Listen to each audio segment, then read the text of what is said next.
गांधी जी अपने समय की एक अनुपम हस्ती हुए हैं। महापुरुष होते हैं, सब होते हैं,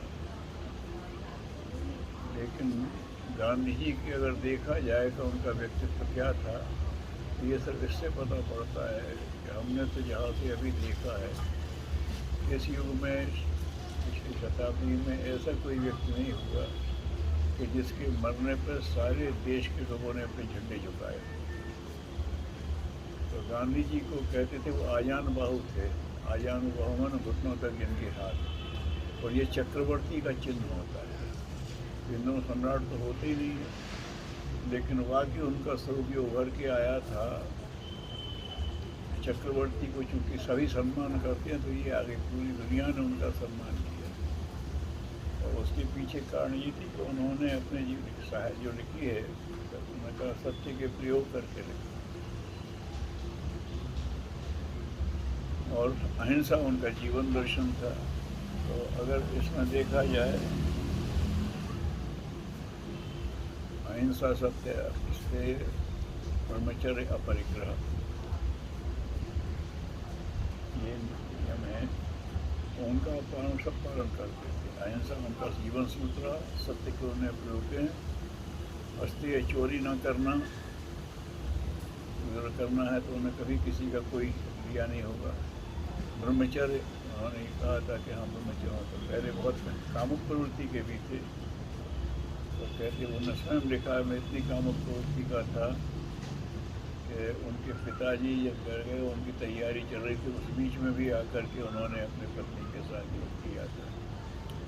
इतना था, लेकिन उसको फिर काबू किया।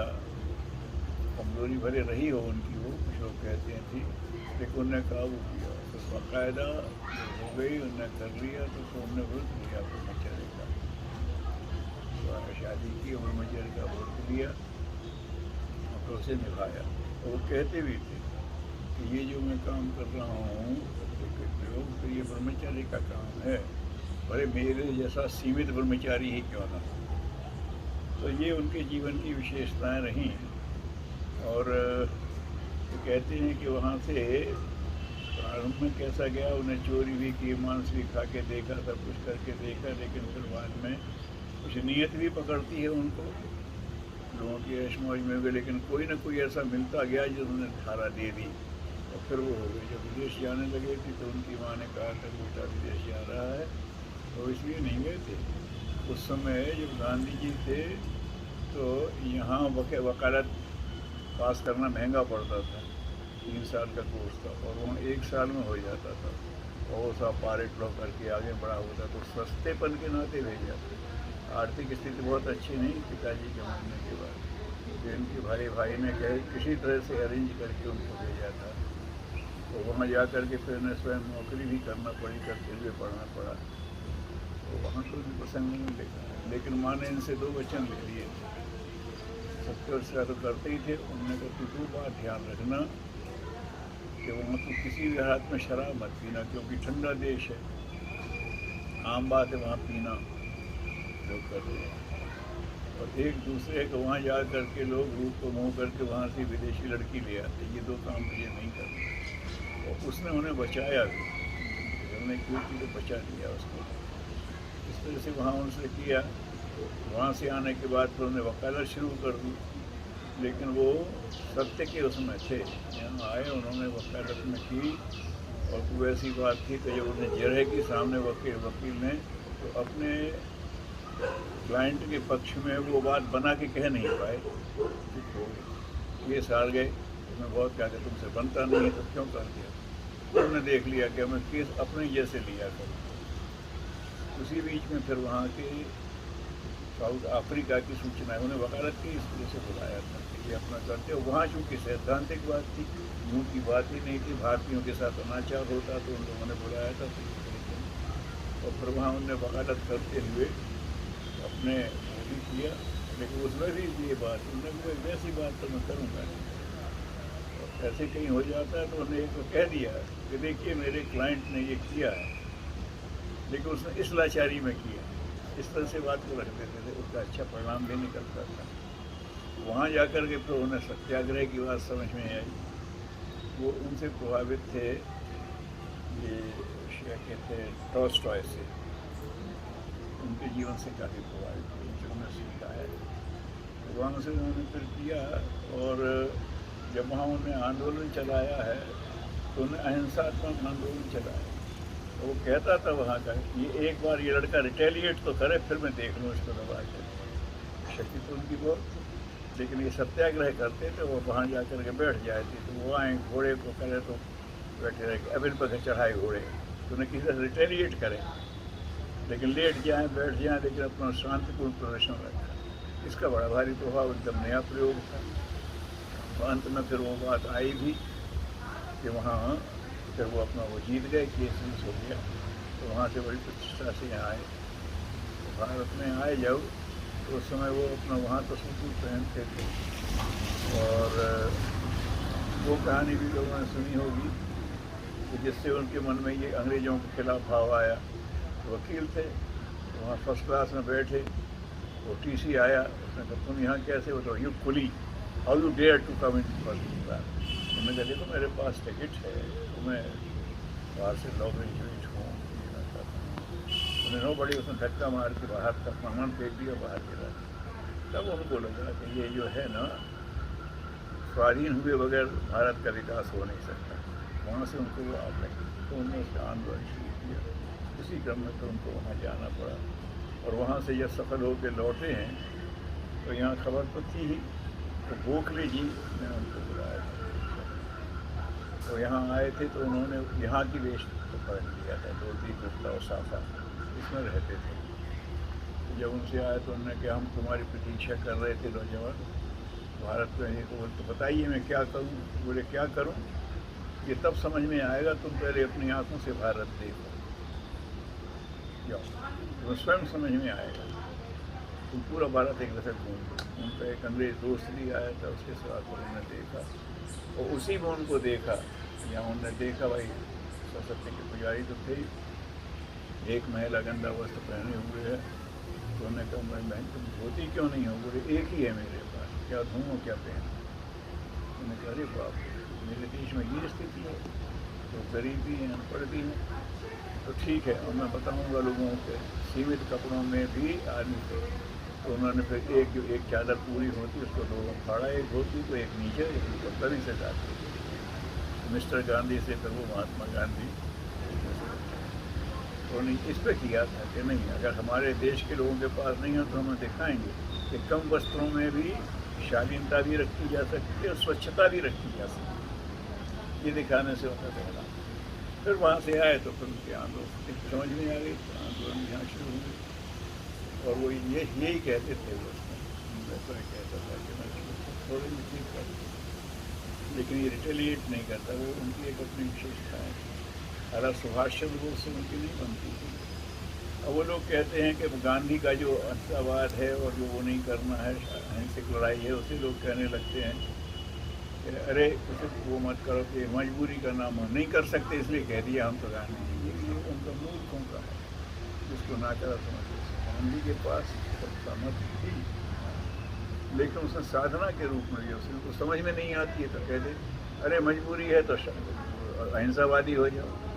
अहिंसा कहते हैं उसका नहीं है, क्षमा वीरस्य भूषणम कहा गया। अहिंसा बहादुर को चलती है, तब लोग तो उसकी कहाँ वो साधना थोड़ी भी। तो ये लोगों की एक भ्रमित है, अपने आप को वो करने के लिए कहते हैं नादानों करती होती है। लेकिन जैसे कहा गांधी जी का, हाँ हो सकता है कि कमजोरियाँ सब में होती हैं।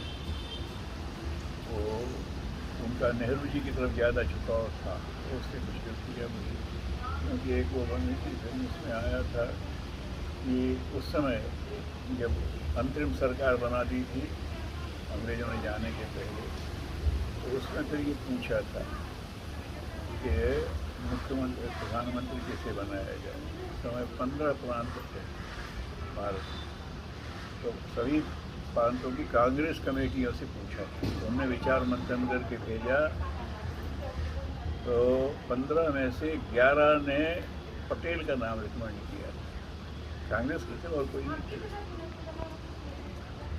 और 3 ने मौलाना आज़ाद का नाम किया, और ने 3 ने आचार्य कृपलानी का किया था और 1 ने मौलाना आज़ाद का किया था। नेहरू का किसी ने नाम ही रिकमेंड नहीं किया, क्योंकि वो सब थे, प्रिय थे, सबके थे, लेकिन जानते थे कि ये वो रईस मिजाज आदमी है, थोड़े में बहक जाता है, जो कर जाता है। तो फिर उन्होंने उस समय अगर ये कहते नेहरू जी से कि भाई ये हो गया, अब तो जो जनतंत्र है तो बात उसी की चलेगी, तो ऐसे ही कहा उन्होंने कि भाई देखो जब तुम्हारा तो किसी में नाम ही नहीं है, तो चुप रहे। वही कह देते कि ठीक है, नहीं है तो नहीं है, इच्छा उनकी है, तो सोचो क्या करें। तो जब उसको चुप देखा तो मौलाना आज़ाद ने कि भाई ना ये कह रहे हैं ना ये कह रहे हैं, समझते हैं, तो उन्होंने शायद कह दिया कि मैं नेहरू जी के समर्थन में अपना नाम वापस किया। कैंडिडेट तो वो भी थे, लेकिन तो आया नहीं उनके नाम, उनके समर्थन में अपना वो देखा। फिर भी ना गांधी जी बोले वो बोले, तो फिर आचार्य कृपलानी का हमें भी अपने को विड्रॉ कर दिया। फिर भी कोई कुछ ना हो तो पटेल लोग भी हमें भी विड्रॉ कर दिया, तो फिर उनको बना दिया गया। अब उसमें बाद में गांधी जी से किसी ने पूछा कि आपने ऐसा क्यों होने दिया, बोले ये भय था कि अगर इसको नहीं बनाया तो ये कांग्रेस को तोड़ देगा, वो तो प्रतिष्ठा तो थी, ये तो फाड़ कर देगा तो कर देगा, कई दफ़े टूटी कांग्रेस से। अब इसको ये विवादास्पद बात है, लेकिन सब मिला करके, लेकिन जो गांधी जी थे उनका जो अहिंसा था, जो प्रभाव था, जनता उन्हें अपना मानने लगी। नहीं तो गांधी जी साहब उपवास करेंगे तो कर ले उपवास, हमें क्या पड़ेगा, लेकिन बापू उपवास करेंगे तो जनता आंदोलित हो जाए। तो उनकी सबसे बड़ी विशेषता थी कि जनता उन्हें अपना नेता माना। सुभाष चंद्र बोस में जनता ने उन्हें अपना नेता मान लिया, ऐसे लोगों में है। उसके बाद जो हुआ, जब उसमें बात आई, जब पाकिस्तान की बात आई, तो उन्होंने ये कहा था कि पाकिस्तान क्यों बनेगा, एक देश में 2 देश कैसे बनेंगे, मैं तो नहीं बने, मेरी लाश पर पाकिस्तान बनेगा, ये भी कहा। लेकिन जब देखा, उन्होंने कहा नहीं वो तो नहीं मान रहे हैं, तो उन्होंने कहा अभी मत लो आज़ादी, खंडित आज़ादी हमें नहीं चाहिए, रुक गया। क्योंकि उन्होंने देख लिया था स्थिति, तो अपनी तरफ से दे रहे थे, हमें अभी चाहिए ही नहीं। साल भर रुक जाते तो उसमें जिंदा, साल भर से ज़्यादा अंदर ही मर गए थे, बस बात ही खत्म हो जाती। एक बार उन्होंने कहा बिल्कुल ना कर दो, हमें चाहिए ही नहीं होता है, तो नहीं मानी। फिर उन्होंने लिखा है तो बोले अब इनको चस्का पड़ गया है, फिर जाने कौन रहा, आगे हुई बढ़े, तो ये अब नेतागिरी का चस्का लग गया, अब मेरी कौन सुनेगा। महावीर त्यागी ने अपने संस्मरण लिखे इसी नाम से, अब मेरी कौन सुनेगा। तो उसी गांधी जी को जिसके नाम पर उनकी एक बात पर सारा देश चला और वो बना, उसी के बाद में ये कह के मरना पड़ा कि अब मेरी कौन सुने। ये होता है पद का लालच, ये होता है पद का अहंकार, वही कांग्रेसी तो वही सब। तो ये जो बात है वो उसको अपने में, वो अपनी जगह कहीं उसमें अपने सिद्धांत पर तो सही। और उसी का प्रमाण ये था कि जहाँ पर भी उनसे बात हुई और उनका वो व्यक्तित्व में, जो कि सत्य के अहिंसा के साथ व्यक्तित्व में वो था। चर्चिल ने लिखा था उसको उस समय जो वहाँ वाइसरॉय था कि देखो तुम गांधी जी से चिट्ठी लिख कर के बात करना, पत्र भेज के बात करना, उससे आमने सामने बैठ के बात मत करना। उसकी आंखों में सम्मोहन है, अगर तुम सामने बैठ गए तो ये वो कहेगा तो वहाँ करना लगेगा, क्योंकि सत्य हिंसा की पुजारी थे। तो कहते उनके सामने आकर के हिंसक पशु भी वो छोड़ देते, तो उन्होंने कहा था इसको सामने बोलता है। और जनता की वो बात थी, तो जैसे कहते ना कि गांधी को मार देते कोई, खत्म हो जाए, इतने लोगों कर रहे, लेकिन वो था उन्होंने तो भूकंप आ जाएगा, क्योंकि देशों ने अपना नेता मान दिया। फिर ये सब जो बात हुई तो उन्होंने हर एक के लिए कहा, और स्वतंत्र हुआ। उनसे ये भी पूछा गया था लोगों ने कि मंत्रिमंडल कैसा होना चाहिए और क्या करना चाहिए। तो उन्होंने कहा मैं जानता हूँ कि तुम लोग मेरी बात मानोगे नहीं, लेकिन मुझसे पूछा है तो मैं बताता हूँ। और फिर उन्होंने ऐसी बातें कही कि जो जनता के प्रतिनिधि हैं उन्हें जनता के बीच में बराबर खुला मिला रहना चाहिए, जनता से दूरी नहीं बननी चाहिए। उनके निवास ऐसे होना चाहिए जहाँ जनता आसानी से जा सके। और वो मंत्री भी ऐसी जगह पर उनके बनना चाहिए क्वार्टर्स, तो बहुत शोभा देना हो, जनता आ जाए और ये आपस में मिलते रह सकें, आत्मीयता बनी रहे, परिवार भाव से सरकार चलनी चाहिए। ऐसे ही उन्होंने कुछ चीज़ें की थी, ये की, और उन्होंने कहा इनकी सुरक्षा का कोई इंतजाम नहीं होना चाहिए, इतना खर्च कर दें जनता के प्रति, ये जनता सुरक्षा करेगी। उनका अपना भी यही था, उन्होंने कभी सुरक्षा की बात नहीं करती। एक बल्कि था तो उसने रिवॉल्वर खरीदे उनके साथ ही, वे क्यों रखी, बोले आपकी सुरक्षा के लिए। अच्छा, मैं तो समझता था मेरी सुरक्षा भगवान करता है, वो समझ में तू करता है सुरक्षा, आएगा मरेगा। तो ऐसे उन्होंने वो दिए थे, तो उनके वो कायम रही। लेकिन फिर बाद में हुआ तो सबको बताया, और उसकी जो बात थी कि उसको जो मारा, उसका कारण ये था कि वो इस बात पे अड़े हुए थे कि पाकिस्तान ने मांग की थी तो उनका दे दो, इसे आपस में सद्भाव बनाए रखो तो कल के दिन हम फिर मिल सकते हैं, सारा इसे तोड़ो मत। उनका ये था, और लोगों का ये बात वापस उनका पक्ष ले रहे हैं, उनको बल दे रहे हैं मुसलमानों को। तो ये एक उसकी बात थी, सही गलत कौन है, लेकिन उसके पीछे बात ये थी तो हमारा। लेकिन उन्होंने अंत तक वही किया, राम का और कह दिया था मुझे मारने वाले कोई दंड मत देना, आगे करने का तो दी वो तो बात ही। लेकिन ये उनका जीवन भर रहा, और ये कहते हैं कि वो मरने के बाद भी हावी रहा, और ये जिन्होंने कहा था उनके व्यक्तित्व का। अब तो ये जब से फिर हुआ, और गांधी जी को तो लोगों ने अलग गांधी माने हुए इंदिरा गांधी, और गांधी जी ने ही नाम दिया था, बहुत प्यारी बेटी थी, नेहरू जी की अकेली तो थी, तो इन्होंने उनसे बात कर लिया था फिरोज खां से, तो फिरोज खां लिखते थे, तो हमने कहा इनको लिखना पड़ेगा। उन्होंने कहा ये क्या, तुमने रोका था कि मत कर शादी, तो नहीं करेगा जहाँ वो सही उनको दृष्टि थी, जैसे प्रभावती की और जेपी की, जयप्रकाश नारायण, उन्हें कह के तुम शादी कर दो वापस, मैंने पहले ही नहीं की। तो नेहरू जी से कहते, उसे इंदिरा से कहा था कि तू मत कर शादी, नहीं होगी। तो उन्होंने कहा ये बात, तो उन्होंने कहा तू मेरा सरनेम ले ले, तो उन्हें अपना सरनेम दे के इंदिरा गांधी का, नहीं तो इंदिरा खान लिख दी, इंदिरा खान लिख दी। तो अब इंदिरा गांधी गांधी जी रह गई, गांधी जी का तो अब पता ही नहीं है, कांग्रेस कोई गांधी जी का बसती नहीं थी। अब लोगों ने कर दो गांधी जी के सिद्धांत किनारे कर दिए, तो क्या विचार मेरी टेंशन। तो लेकिन यही बात रही कि गांधी का व्यक्तित्व ऐसा वो था, विनोबा जी ने लिखा है कि योग्यता उनसे ज़्यादा योग्य थे, लेकिन कुछ विधान होता आता ही कुछ हिसाब से आ गए, तो पूरे देश के वो एक हिस्सा तक होता रहे, और विश्व ने माना, और जब उनका हुआ तो बिना कोई अपील किए पूरे विश्व के इंसान ने कहा कि नहीं, एक 3 दिन के लिए उनके शोध में गंगा नीचे करें, 150 से ऊपर देश होना चाहिए, ऐसा कोई व्यक्ति से दूसरे हुआ नहीं। तो जो उनमें चक्रवर्ती के चिन्ह थे उसके अनुरूप वो भी दिखाई दिया। तो जैसे गुण दोष तो सब में होते हैं, लेकिन गांधी जी की जो अपने सिद्धांतों के प्रति निष्ठा थी करनी है, और जिसको कि सही कहा जाए तो वो अहिंसा, सत्य, ब्रह्मचर्य, अपरिग्रह, इसके वो साधक थे, और कहते भी थे जैसे करो, उनसे यही प्रेरणा लेना चाहिए, यम नियम को लेकर के हम चले, करके यही उनका योग था। कि इसी की वजह से वो जनता के साथ इतने जुड़ गए थे कि सब मेरे बापू कहने लगे थे उनको, और महापुरुषों का तो अपना ढंग होता ही है। उनको ये अपने रविन्द्रनाथ ठाकुर को वो गुरु जी कहते, उन्होंने महात्मा कहा था, ये नाम हुआ, उन्हें गुरुदेव कहते थे, उन्होंने उनको कहा था कि ये तो महात्मा है, तब से वो मिस्टर गांधी से महात्मा गांधी हो गए। तो जब उनको वो हुआ तो डॉक्टर्स ने उनसे कहा कि आप दोपहर में विश्राम करने लगे भोजन के बाद, तो नहीं, क्योंकि उनका यज्ञ को भी हुआ था, तो पंडित ने कहा था कि मुंबई को साधक को दिन में देर से ना स्वप्न पूरा, दिन में सोना नहीं। तो लोगों ने कहा आप कहो, तो उन्होंने कहा ठीक है मैं कहता हूँ। तो उन्होंने कहा गुरुदेव मैं आपसे एक भिक्षा मांगने आया।